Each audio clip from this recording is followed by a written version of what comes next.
The Duke of Edinburgh, my late father, only allowed his title to be used very sparingly. The international golf charity is exceptionally privileged to have been given permission to run an annual worldwide amateur golf tournament for the coveted Duke of Edinburgh's Cup. Only it's a bit more than just a single tournament, and there's rather more to it than just winning a cup. Coming to Gibraltar, I was challenged by His Royal Highness the Earl of Wessex over lunch to launch it in Gibraltar. And I remember smugly saying, yes, but there are no golf courses on the rock. And he says, what's your problem with that? So I took the challenge. And I think I've delivered the challenge, as I said when he was here.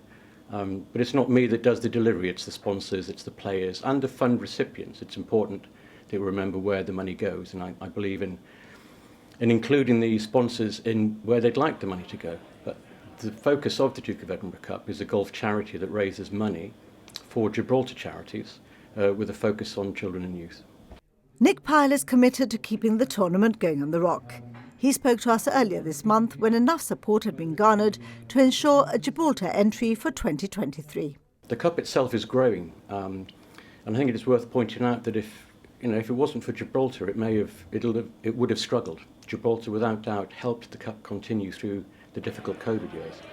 And 2 years ago, whilst it's World Finals, it was actually Gibraltar against the UK. There's no other overseas tournament. Gibraltar's been involved for 6 years now. And in that 6 years, we've raised £153,000 for local charities. Since the Duke of Edinburgh's Cup was created in 1999, qualifying events have been held in more than 20 countries and has raised nearly £4.5 million for various charities, most especially the Duke of Edinburgh's International Award. And just as the award creates fantastic opportunities for young people, so the Cup offers extraordinary opportunities for golf clubs, its members and their spouses or partners. The prize is possibly one of the best in amateur golf, where the winning pair are invited to take part in the World Finals. They're flown to the UK, 5 nights in the Windsor Castle Hotel, 2 rounds of golf on very fine courses, Wentworth and the Berkshire this year. Normally a third round on the House Hill course, which is inside the grounds of Windsor Castle. And then the gala dinner prize giving is inside Windsor Castle, black tie, champagne reception first, hosted by Prince Edward.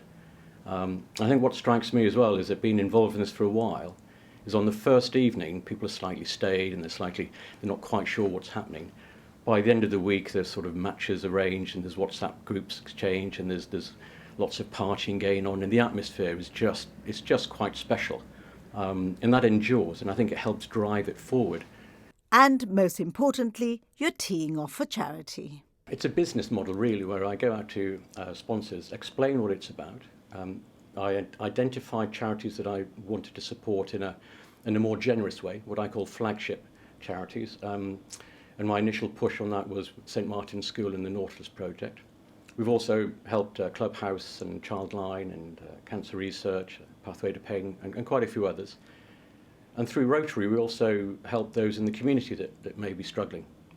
I don't know individual need, but Rotary do, so I've partnered with Rotary to get money into those that have a real need for it.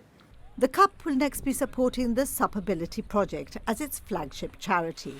To be launched in the near future, it aims to get those with disabilities and special needs out on the water.